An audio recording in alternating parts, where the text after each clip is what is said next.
have good news for once. I have good news. The Indiana bill that I was very, very worried about that's going to be likely be voted on tomorrow got amended. So a lot of the compounding stuff has been torn out.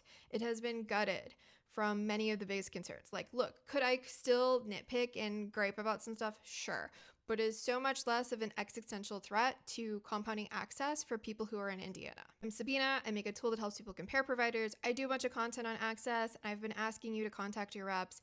I just want to say thank you so much if you did, if you were able to take the time, if you shared, if you followed, if you liked. There's still legislation in Washington, Mississippi, Virginia, and Florida that I'm keeping an eye on, but I'm really optimistic that if pharma can't get this through in their home state, where they're the largest employer, it will be far more difficult in most other states. It still has a couple restrictions on the API or active ingredient manufacturers, like they need to be FDA inspected, which they should be anyway if compounding pharmacies are using them. The FDA put together a green list for compounded GLP-1s, and that's what compounding pharmacies are supposed to be using, so I don't see an issue with that. Now, are there a few restrictions like the official action indicated requirement that are not to the standard that Indiana is holding their other drug manufacturers that are literally located in their state?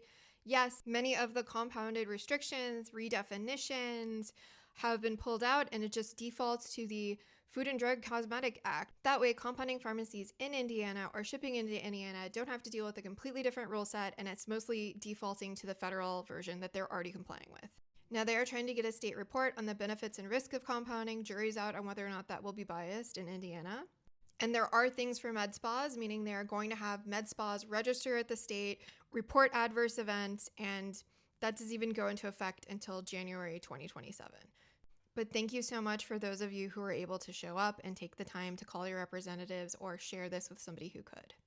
I felt really discouraged lately with everything going on and feeling like a lot of people in power are not listening to us. And I got into this space because I wanted to make a difference in healthcare and healthcare access that actually impacted real patients. It means the world to me that today it feels like a little bit of what I was working towards is making a difference. So thank you all so much.